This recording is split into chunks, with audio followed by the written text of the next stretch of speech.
आंकड़ों का प्रबंधन और प्रस्तुतिकरण का छठा वीडियो देखिए। 6th वीडियो क्या है इसका, छठा। यहाँ क्वेश्चन देखिए, सामंथा ने एक चाय बागान का भ्रमण किया। वहाँ देखे गए कीट पतंगों के आंकड़े संग्रहित किए। घुन 6 हैं, झांझाया सूंड 10 हैं, भृंगिया झिंगुर 5, तितलियाँ 3 और टिड्डा कितना है 2। क्वेश्चन क्या है, इन आंकड़ों को दर्शाने के लिए दंडालेख बनाने में उसकी सहायता कीजिए। यानी इसका दंडालेख आपने बनाना है। आप दंडालेख बनाएं तो इस बात का ध्यान रखना कि स्केल से और पेंसिल से बनाना आपको। मैं तो ऐसे बना रहा हूँ, यहाँ पे स्केल से अच्छा सा सुंदर सा बनाना। ये आपकी ऊर्ध्वाधर संख्या, ऊर्ध्वाधर लाइन है ये, और ये आपकी क्या क्षैतिज है और ये क्या है ऊर्ध्वाधर। तो इसमें आपने जो क्षैतिज लाइन है यहाँ तो लिख देने कीट पतंगे जो भी हैं, और कीट पतंगों के नाम आएंगे यहाँ पे। और ये संख्या गई आपकी, अगर हम करें बात ऊर्ध्वाधर यानी वाई एक्सिस की बात करें तो ये जाना आपका 10 तक जाना है। तो एक एक को कर देते हैं, 1 2 3 4 5 6 7 8 9 और 10। आप इसको ग्राफ पेपर में भी कर सकते हैं, वहाँ आपको बिल्कुल लाइनें लगी हुई मिलेंगी, बड़ा इजी हो जाएगा करना। ग्राफ पेपर पर 10 तक गए हुए हैं। यहाँ भी बराबर दूरी पर निशान लगाते जाएंगे, बराबर दूरी पे जो है ना छोड़ते जाएंगे खाने, बराबर एक छोड़ देंगे एक बना देंगे, एक छोड़ देंगे एक बना देंगे। यानी कि हर एक आयत की चौड़ाई बराबर होनी चाहिए, बीच की दूरी बराबर होनी चाहिए। घुन कितना आपका, घुन है 6। यहाँ पे एक खाना छोड़ के ऐसे बना देंगे, एक खाना छोड़ के ये बन गया है। इसको क्या लिख देंगे आप, घुन। ये आपका है घुन, ठीक है। और यहाँ आप क्या लिखेंगे, नीचे लिख देंगे क्या आपका, किस चीज़ को दिखा रहे हैं, कीट पतंगे हैं यहाँ पे, क्या आपके ये कीट पतंगे। और यहाँ क्या है, इनकी संख्या है। इधर क्या है, इनकी ये संख्या है कीट पतंगों की। उसके बाद झांझाया सूंड कितना है 10। तो 10 की सीध में देखिए यहाँ जाएंगे ऐसे, एक छोड़ देंगे और यहाँ तक ले आएंगे ऐसे, ये 10 की सीध में। यहाँ क्या जाएगा आपका, सूंड आ जाएगा ये सूंड। उसके बाद है झिंगुर 5। तो 5 की सीध में चलेंगे ऐसे, एक छोड़ के ना, ये आपका हो जाएगा झिंगुर। 5 की सीध में क्या हो जाएगा, झिंगुर। उसके बाद झिंगुर के बाद तितलियाँ हैं 3। तो 3 की सीध में चलेंगे ऐसे, एक छोड़ के यहाँ आ जाएंगे आपकी क्या, तितलियाँ आ जाएंगी। यहाँ तितलियाँ लिख देंगे ऐसे, तितलियाँ। और फिर टिड्डा कितने हैं आपके 2। तो 2 की सीध में से जाएंगे और एक खाना छोड़ के ये आपका क्या आ जाएगा, यहाँ पे टिड्डा हो जाएगा आपका टिड्डा। तो ये क्या कर दिया आपने,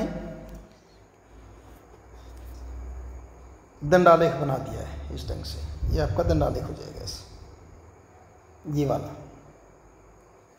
ठीक। यहाँ हमने ये आपका अक्षैतिज लाइन है और ये आपकी क्या है ऊर्ध्वाधर। अक्षैतिज पे क्या दिखा दिया आपके कीट पतंगे, और यहाँ 1 से लेकर 10 तक गिनती दिखा दी है। और 1 इकाई बराबर क्या है, 1 कीट पतंगा है। 1 इकाई किसके बराबर है, 1 कीट के या पतंगे के बराबर है। 1 इकाई 1 कीट या 1 पतंगे के बराबर है। अब देखते हैं नेक्स्ट है, पूजा ने 2 घंटे की अवधि के दौरान भोपाल रेलवे स्टेशन पर मध्य प्रदेश के कुछ विभिन्न शहरों के लिए बेचे गए टिकटों की संख्याओं के आंकड़े एकत्र किए। विदिशा की 24 टिकट हैं, जबलपुर की 20 हैं, सिवनी की 16 हैं, इंदौर की 28 हैं, सागर की 16 हैं। उन्होंने अपने विद्यार्थियों से चर्चा करने के लिए इन आंकड़ों को बोर्ड पर एक दंडालेख तैयार कर दिया, परंतु इस आलेख से कुछ भाग किसी ने मिटा दिया। तो देखिए ये बना रखा है, कुछ भाग मिटा दिया मीन्स यहाँ जो आते हैं ना संख्याएं, वो संख्याएं यहाँ पे नहीं है, वो संख्याएं नहीं है। तो पहले तो हम इसी को पूरा कर लेते हैं, यहाँ संख्याएं क्या क्या होंगी। देखिए या देखिए ये है आपके, अगर विदिशा की बात करें 1 2 3 4 5 6, और विदिशा की टिकट अगर वहाँ देखें तो वहाँ कितने बेच रखी हैं, 24 बेच रखी हैं, और यहाँ 6 हैं। इट मीन्स हर एक पार्ट में यहाँ पे कितने का डिफरेंस है, 4 का है, 4 का डिफरेंस है।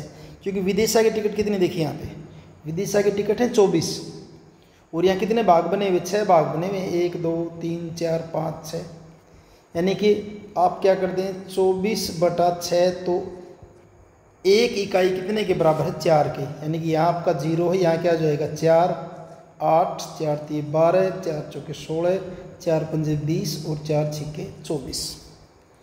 ये हमने पूरा कर दिया अब इसको, ठीक है। अब सारे आंसर आप बता सकते हैं यहाँ से। दंड के ऊपर विदिशा के लिए बेचे गए टिकटों की संख्या लिखिए। तो विदिशा के टिकट कितने हैं, 24 लिख दिए। दंड के ऊपर जबलपुर के लिए बेचे गए टिकटों की संख्या, ये जबलपुर किससे मैच कर रहा है आपका, 20 से, तो जबलपुर की टिकट कितनी हो जाएंगी आपकी, 20 होगी।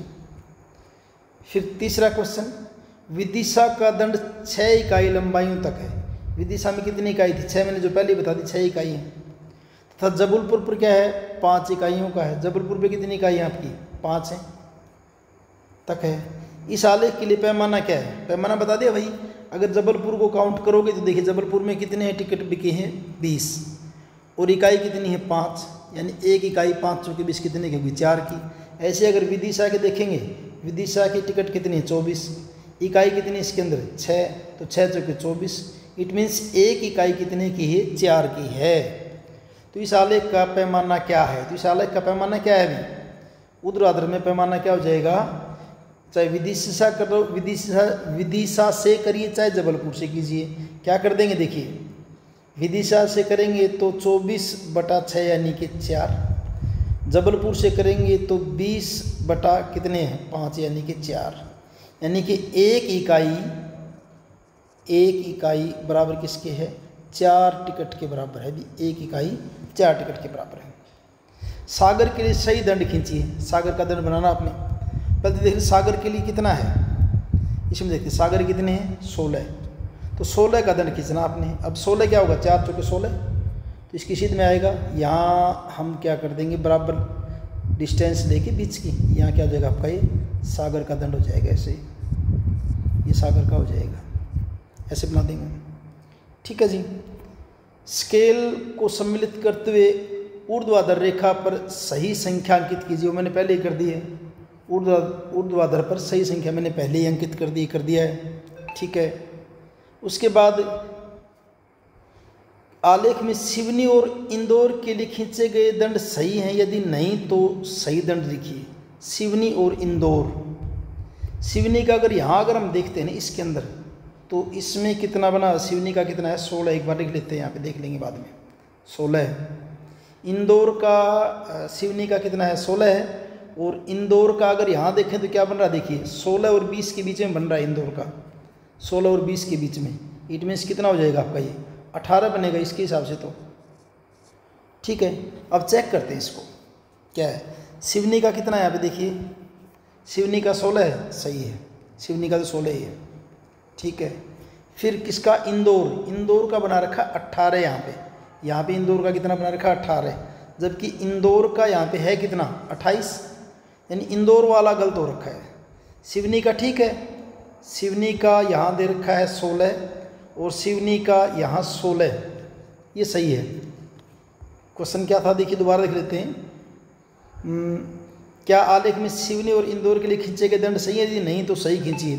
सिवनी का तो सही है, अभी इंदौर का 18 है, जबकि दे रखा 28, तो 28 तो जैसे यहाँ 24 है तो यहाँ कितना होगा, 28 होगा। इट मीन्स इंदौर का कहाँ तक जाना चाहिए, ये जो दंड आलेख है, ये जो आयत चित्र बना यहाँ तक आना चाहिए, अब ये ठीक हो जाएगा, ठीक है। तो सिवनी का तो सही है, सिवनी का तो सही है, सिवनी का तो सही है। इंदौर का क्या था, ये सही नहीं है, ये गलत है, इसको हमने ठीक करके बना दिया, आपको समझा भी दिया, ठीक है। अब उसके बाद देखते हैं थर्ड क्वेश्चन। तीसरा क्वेश्चन, चीनू ने 9 से 10 बजे तक अपने घर के सामने सड़क पर जाने वाले परिवहन के विभिन्न साधनों की सूची बनाई। ये साधन मोटरसाइकिल है, कार है, ऑटो है, स्कूटर है, ठीक है, बैलगाड़ी है, बस है। इन साधनों की सूची बनाई और जो जो साधन आते गए वो लिखता गया, ऐसे ऐसे लिख दिए सारे, सूची बना दी। किया क्या दीक्षण, क्वेश्चन क्या इसके बेस पर दिए गए, पहला क्वेश्चन, दिए गए आंकड़ों के लिए बारंबारता वितरण सारणी तैयार कीजिए। तो यहाँ साइड में बना रखी मैंने बारंबारता वितरण सारणी, परिवहन का साधन और वाहनों की संख्या। तो इसमें से काउंट करने पड़ेंगे, आपको गिनने पड़ेंगे। जैसे मोटरसाइकिल को देखते हैं पहले। मोटरसाइकिल मैंने यहाँ लिख रखा है, वैसे पहले ही 13 हैं। देखिए आप, मोटरसाइकिल 1 2 3 4 5 6 7 8 9 10 11 12 13। तो मोटरसाइकिल कितने लिख दिए, 13 लिख दिए।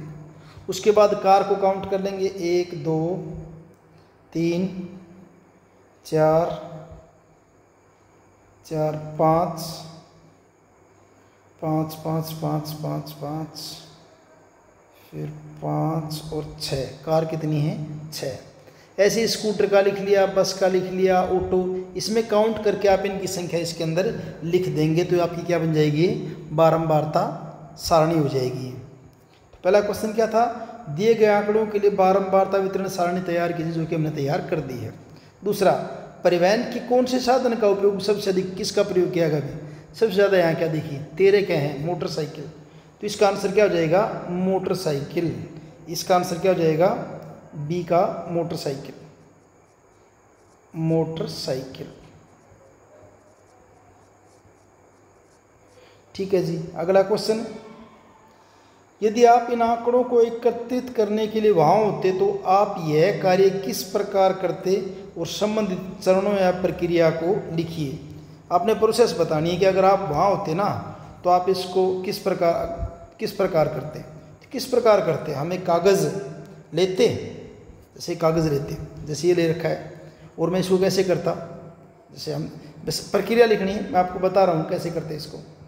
जैसे पहले आ गई कार, आ गई, सपोज कीजिए पहला साधन क्या है, कार आया है, वहाँ पे पहला साधन आया कार, पहला साधन आया कार, एक कार आई, उसके आगे आपने 1 लिख दिया। फिर मान लीजिए आ गया आपका, कार के बाद आ गया आपकी स्कूटर आ गया, स्कूटर के आगे लिख दिया 1। उसके बाद अगला साधन आपका आ गया ऑटो, 1 लिख दिया। फिर मान लीजिए एक कार और आ गई है, तो फिर कार के आगे ऐसे एक लाइन और लगा देंगे। फिर एक ऑटो और आ गया तो ऑटो का आगे लगा देंगे। फिर मान लीजिए उसके बाद आ गई आपकी साइकिल, 1 कर देंगे। उसके बाद मान लीजिए स्कूटर आ गया तो स्कूटर के आगे 1 लिख देंगे। यानी जो जो आते जाएंगे ना उसके आगे ऐसे 1 करते जाएंगे। 4 होने के बाद यहाँ क्या कर देंगे, 5 कर देंगे। फिर एक और आ जाएगा, 6 7 8। यानी कि यहाँ सारे क्या करें, साधनों के नाम भी लिख लेंगे। जैसे साइकिल लिख लिया, ऐसे आप यहाँ पे क्या लिख लेंगे, बस लिख लेंगे।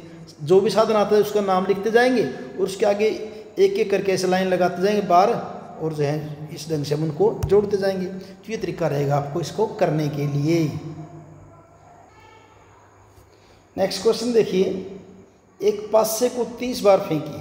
पासा क्या होता है आपका, जिससे लूडो खेलते हैं ना, डाई लूडो या सांप सीढ़ी जिससे खेलते हैं। 30 बार फेंकिए और उस पासे के ऊपर संख्या क्या लिखी होती है, 1 2 3 4 5 6। इनमें से कोई भी एक संख्या आएगी, या तो 1 आएगा, या तो 2 आएगा, या तो 3 आएगा, कुछ भी आए, इनमें से 1 आएगा कोई भी। उन 30 बार फेंके, हर बार संख्या को लिखते जाइए और मिलान चिन्ह का उपयोग करते हुए इनके लिए एक बारंबारता वितरण सारणी तैयार कीजिए और वह संख्या ज्ञात कीजिए। फिर 3 प्रश्न है, यानी आपने पास से फेंकते जाएंगे तो उसमें देखते जाएंगे कि रिजल्ट क्या आया, उसके बाद हम उसको देखते जाएंगे।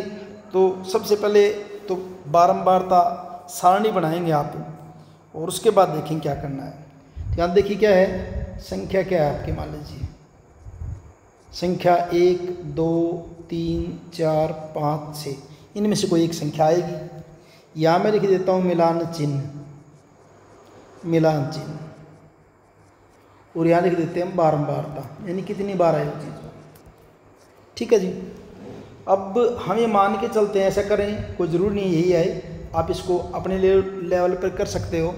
मान लीजिए 1 आया आपका 4 बार, तो यहाँ 4 किया, यहाँ लिख दिया 4। फिर 2 आया मान लीजिए आपका 5 बार, 1 2 3 4, और ये 5।